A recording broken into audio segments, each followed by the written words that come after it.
Trop contente de vous retrouver pour parler d'un sujet qui me tient particulièrement à cœur, le stress. Récemment, j'ai proposé un atelier méthodo à une classe de BTS à la demande de la direction. Mon objectif avec cet atelier, aider les étudiants à gérer leur stress avant les examens.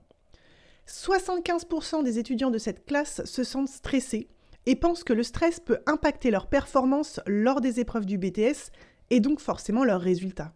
Et ils ont raison. Dans cet épisode, on va faire un point rapide sur le stress et on va tenter de comprendre quels facteurs peuvent t'impacter négativement et faire augmenter ton stress.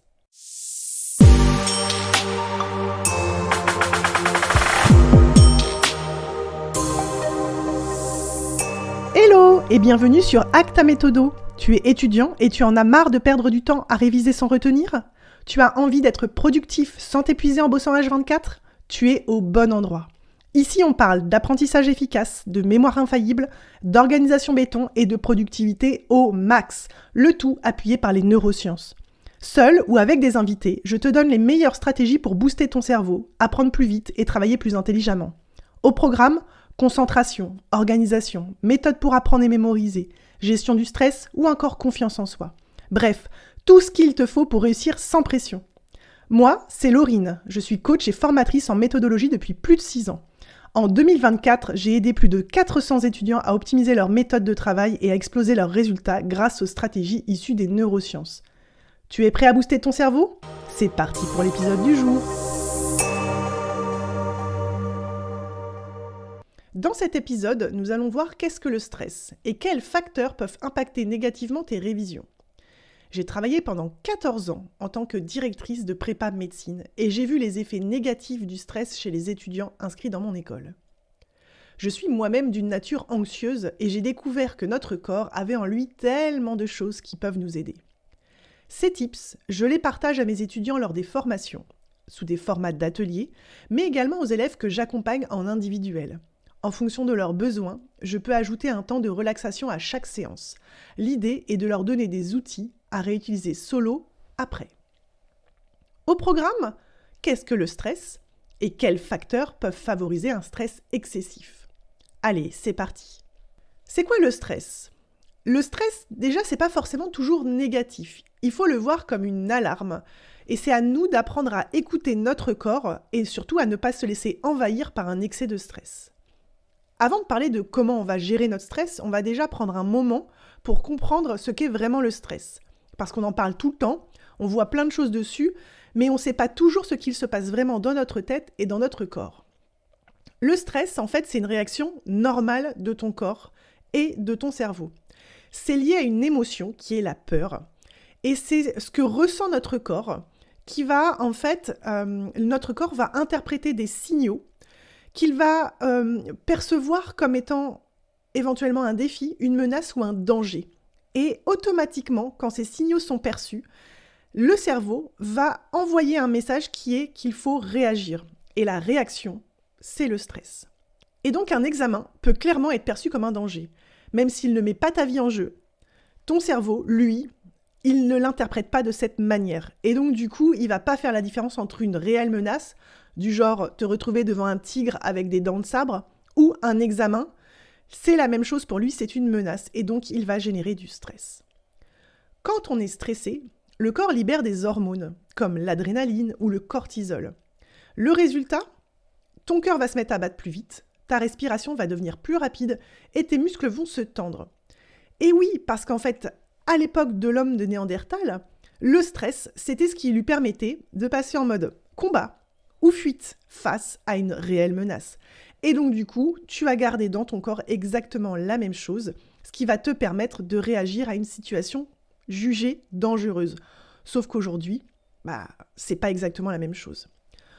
En gros, ton corps se prépare à réagir. Et que ce soit pour fuir un mammouth ou affronter tes examens, c'est exactement les mêmes réactions qui se passent dans ton corps. Je l'ai dit au tout début, le stress n'est pas forcément négatif.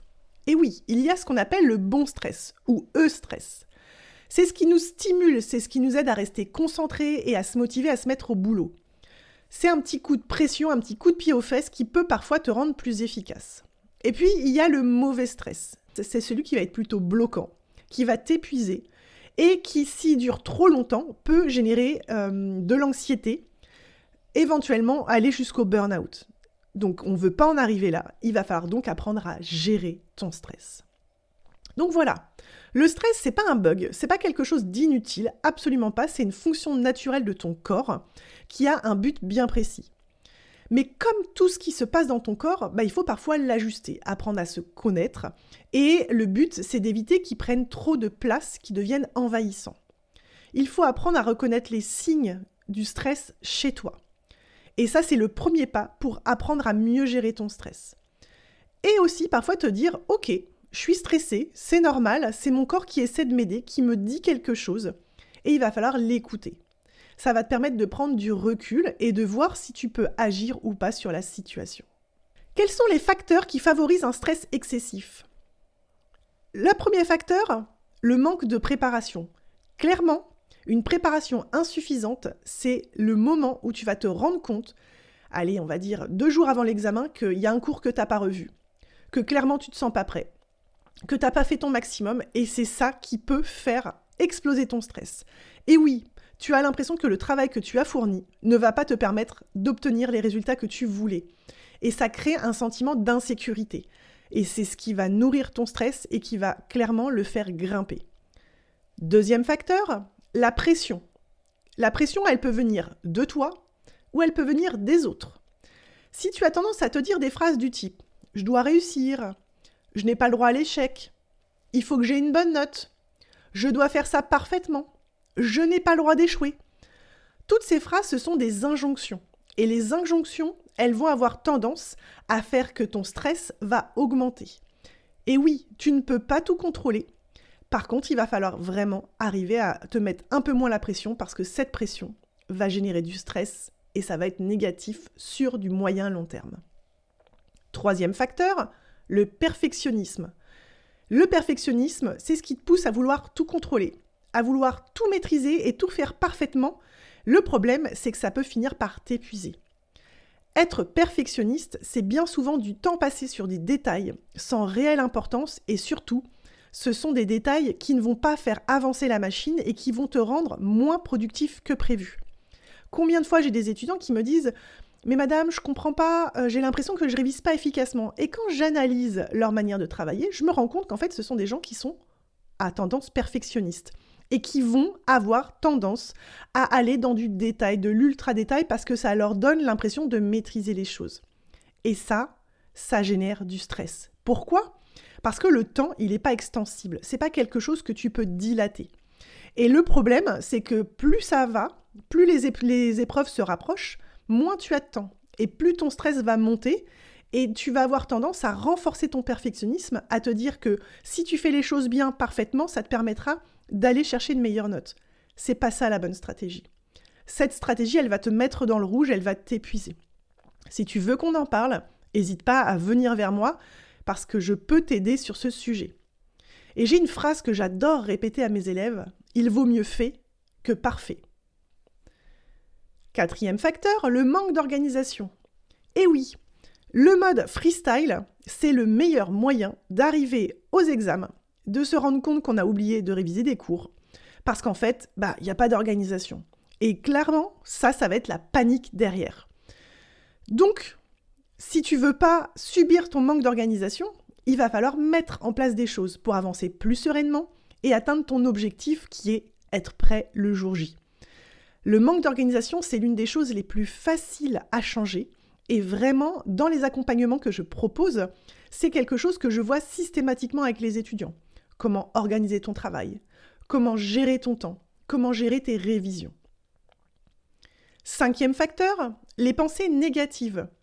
Est-ce que ça t'arrive de te dire des choses type « je suis nul »,« je ne vais pas y arriver »,« je n'ai pas suffisamment le niveau »,« je suis bête d'avoir fait ça ». Si oui, tu as ce qu'on appelle des pensées négatives. Et le problème de ces pensées, c'est un peu comme les injonctions de tout à l'heure, c'est qu'elles entretiennent un état d'esprit qui va être plus propice au stress. Et oui, tu vas tout le temps tourner en boucle des phrases négatives et tu ne seras plus capable de voir ce que tu es capable de faire et surtout tout ce que tu as déjà réalisé pour en arriver là où tu es aujourd'hui. Et c'est là-dessus qu'il va falloir te focus. Les pensées négatives entretiennent ton stress et vont créer un terrain propice à un stress de plus en plus impactant. 6e et dernier facteur, une mauvaise hygiène de vie. Et oui, le manque de sommeil, une mauvaise alimentation ou le manque d'activité physique peuvent réellement impacter ton stress. Quand tu dors bien, quand tu manges sainement, quand tu bouges tous les jours, tu vas créer un terrain propice qui va faire que ton stress va être sous contrôle. Alors que si tu ne dors pas assez, et tu le sais clairement les jours où tu dors pas assez, le lendemain, tu as tes émotions à fleur de peau. Tu as du mal à te concentrer. Tu as l'impression de ne pas être efficace. Et on repart dans la boucle négative qui est « j'ai des pensées qui ne sont pas positives, donc je crée un terrain propice au stress ». Le fait de mal manger, et tu le sais, quand tu manges mal, tu te sens pas bien dans ton corps, et là d'un coup, hop, tu sens que le stress peut arriver plus facilement. Et le pire, et ça tout le monde te le dira, et tu as dû déjà l'entendre, le manque d'activité physique est vraiment négatif si tu veux gérer ton stress. Il faut absolument faire du sport. Le sport va t'aider à canaliser ton énergie, va t'aider à évacuer toutes les tensions de la journée.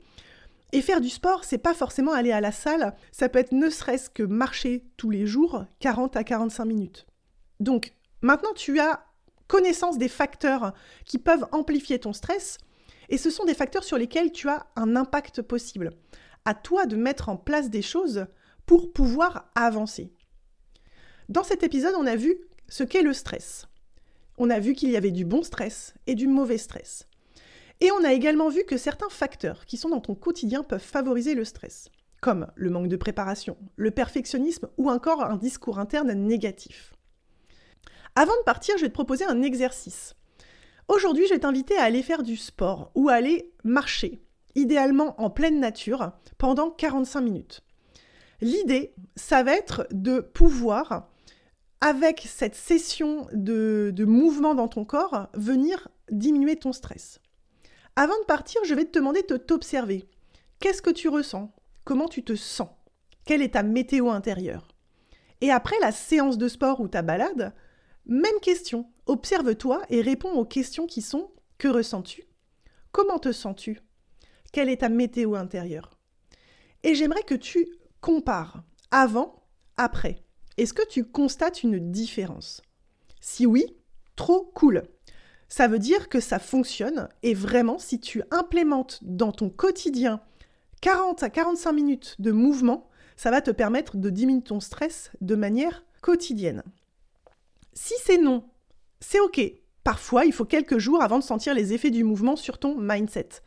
Ne lâche pas. Continue d'essayer. Tu vas voir qu'à un moment, tu vas constater une réelle différence et un réel bonus à l'idée de faire du sport. Cet épisode est terminé, je te remercie pour ton attention et je te dis à très vite pour de nouveaux épisodes. Bye!